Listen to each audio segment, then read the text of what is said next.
Hello दोस्तों, स्वागत है आपका आपके अपने यूट्यूब चैनल चर्चा विद गौरांश के यूट्यूब चैनल पर। उत्तर प्रदेश डीएलएड प्रथम सेमेस्टर से संबंधित पहला सैद्धांतिक विषय बाल विकास एवं सीखने की प्रक्रिया की पहली क्लास आपको चैनल पर मिल जाएगी। बाल विकास की अवस्थाएं, जिसके अंतर्गत शैशवावस्था, बाल्यावस्था और किशोरावस्था की चर्चा होगी। इन टॉपिक्स पर विशेष चर्चा करेंगे। तो चलिए शुरू करते हैं आज के इस वीडियो को। अगला टॉपिक है बाल्यावस्था में शारीरिक विकास। अब आपको बाल्यावस्था का शारीरिक विकास पढ़ना है। समझते हैं, बाल्यावस्था बताई थी 6 से 12 वर्ष तक मानी जाती है। बाल्यावस्था के प्रथम 3 वर्षों में यानी 6 से 9 वर्ष, इन 3 वर्षों में शारीरिक विकास तीव्र गति से होता है और बाद के 3 वर्षों में इस विकास में स्थिरता आ जाती है। देखिए, 6 से 12 वर्ष का स्टेज है, शुरुआत के 3 वर्ष और बाद के 3 वर्ष। शुरुआत के 3 वर्ष में विकास तीव्र होगा, जिन भी चीज़ों का विकास होगा उसमें लास्ट के 3 वर्षों में स्थिरता आएगी। यही शैशवावस्था में हुआ, यही बाल्यावस्था में हो रहा है और यही किशोरावस्था में भी होगा। पहले के कुछ सालों में उसमें विकास होगा अंगों में और लास्ट के अंतिम कुछ वर्षों में उनमें स्थिरता आएगी। तो बाल्यावस्था में शारीरिक विकास को अब समझते हैं आगे क्या है। आगे यहाँ पर भी उन्हीं टॉपिक्स पर चर्चा होगी, लेकिन उन सारे टॉपिक्स में अब बाल्यावस्था की चर्चा होगी। देखें, यहाँ लिखा है भार। अब बाल्यावस्था की भार के बारे में बताना है। इस अवस्था में बालक के भार में पर्याप्त वृद्धि होती है। इस अवस्था में बालक का जो भार होता है उसमें पर्याप्त वृद्धि हो चुकी होती है। आपने शैशवावस्था में ही पढ़ लिया। 9 या 10 वर्ष की आयु तक बालकों का भार बालिकाओं से अधिक होता है। यह आपने शैशवावस्था में भी पढ़ा कि बालिका का भार कम होता है बालक की अपेक्षा। बालक अधिक भारी होता है, बालिका कम भारी होती है बालक से। इसके बाद बालिकाओं का भार अधिक होना प्रारंभ हो जाता है। ये है इंपॉर्टेंट पॉइंट आपका। कहा जाएगा, प्रश्न बनेगा कि बालिकाओं का भार अधिक होना कब से प्रारंभ होता है।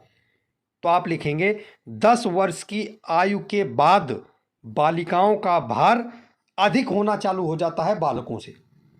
उसके पहले तक बालक अधिक भारी रहेगा बालिका से। ये आपको बाल्यावस्था के अंतर्गत देखने को मिलेगा, बाल्यावस्था की शारीरिक विकास में। अगला पॉइंट जो है वो आता है लंबाई। तो देखते हैं, बाल्यावस्था में शरीर की लंबाई कम बढ़ती है, कद कम बढ़ता है।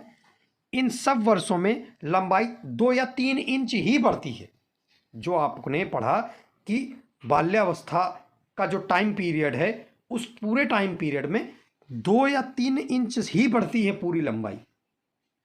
इसमें लंबाई कम रह जाती है बाल्यावस्था में। आगे देखते हैं, हड्डियां।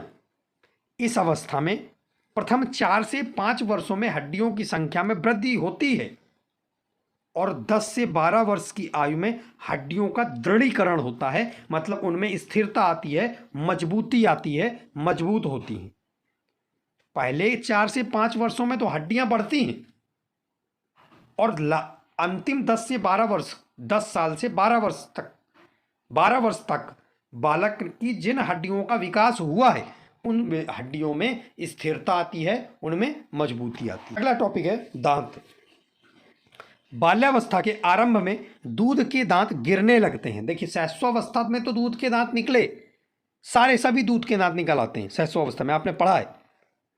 लेकिन बाल्यावस्था के आरंभ में दूध के जो दांत होंगे वो धीरे धीरे गिरने लगेंगे और उसके स्थान पर स्थायी दांत निकलने लगते हैं।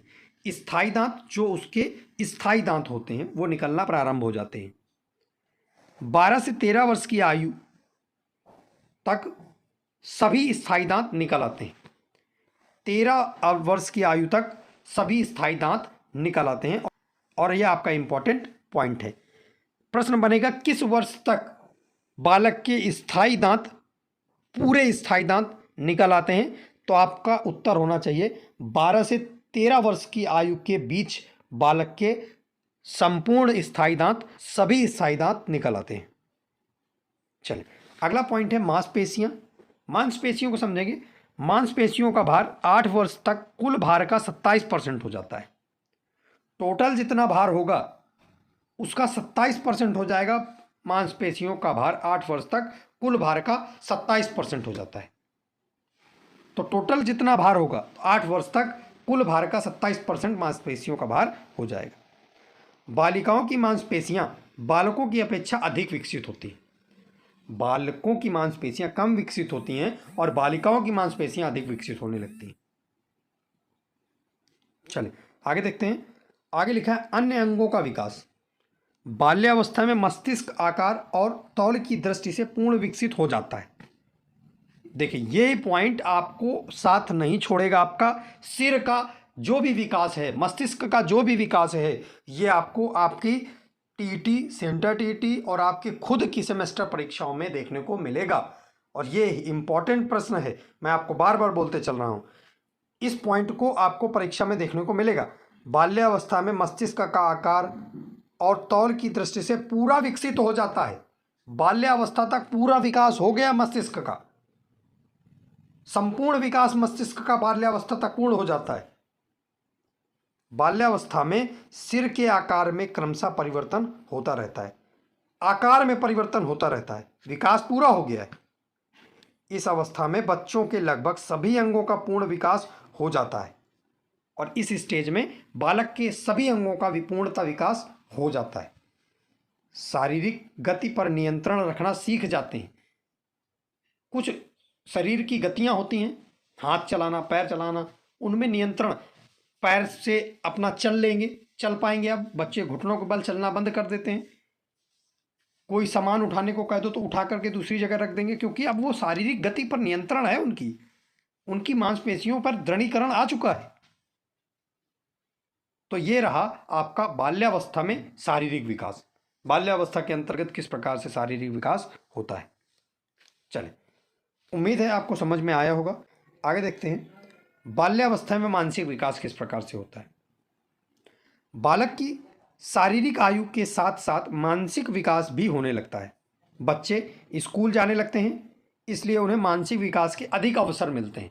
देखिए आपके परिवेश में, परिवार में रहेगा या वातावरण में रहेगा, समाज में रहेगा, उसका धीरे धीरे जो होगा मानसिक विकास का स्तर बढ़ेगा और मस्तिष्क में विकास होने लगेगा और विद्यालय जाने लगेगा। तो इस प्रकार से उसके मानसिक विकास के लिए अधिक अवसर मिलने लगेंगे और वो उसका मस्तिष्क का विकास, उसका मानसिक विकास, मेंटल डेवलपमेंट तेज हो जाएगा। आगे देखते हैं पहला पॉइंट क्या लिखा है यहाँ पर। इस अवस्था में बालक के समझने, स्मरण करने मतलब याद करने, विचार करने, सोचने, समस्या समाधान करने, तर्क चिंतन करने व निर्णय लेने आदि की क्षमता का विकास समुचित मात्रा में हो जाता है। यहाँ पर लिखा है समुचित मात्रा में, पूर्ण मात्रा में नहीं लिखा। समुचित मात्रा में मतलब कि इतना हो जाता है कि बालक अब गलतियां नहीं करेगा छोटी छोटी। वह छोटी छोटी घटनाओं का वर्णन करने लगता है। अगर उसने कोई घटना देख ली है तो आपको आपके समक्ष उसी प्रकार से प्रस्तुत कर देगा कि ऐसा वहां पर हुआ था। अगला पॉइंट है बच्चों में विभिन्न प्रकार की वस्तुओं का संचय करने की क्षमता विकसित हो जाती है। वह संचय करने की क्षमता मतलब कुछ बहुत सारी वस्तुओं को इकट्ठा करने की क्षमता, जैसे अपने खिलौने इकट्ठा करना, कुछ कार्ड इकट्ठे करने, कुछ चीज़ों को इकट्ठा करना, तो संचय करने की क्षमता उनकी अधिक विकसित हो जाती है। वह रचनात्मक कार्यों में रुचि लेने लगता है, जैसे उसे लकड़ी, कागज व मिट्टी की वस्तुओं को बनाने में आनंद आता है। मिट्टी से खेलना प्रारंभ कर देता है, उन चीज़ों से कोई नई चीज़ बनाना शुरू कर देता है, तो रचनात्मक कार्यों में उसकी रुचि आने लगती है। आगे देखते हैं, आगे लिखा है बच्चे समूह में रहकर कार्य करना पसंद करते हैं। ये जो बच्चे हैं बाल्यावस्था के, ये समूह में रहकर खेलना, कार्य करना अत्यधिक पसंद करते हैं। साथ ही अनुकरण, सहानुभूति व सहयोग आदि की सामान्य प्रवृत्तियों का विकास भी इस अवस्था में हो जाता है। किसी के चोट लग गई तो उसके प्रति सहानुभूति दिखाएंगे, किसी के पास कोई चीज़ नहीं तो उसको देख करके सहयोग करेंगे। इन सामान्य प्रवृत्तियों का भी विकास इस अवस्था में हो जाता है। आगे देखते हैं, आगे लिखा है बच्चे पढ़ने लिखने व सीखने में अधिक रुचि लेने लगते हैं।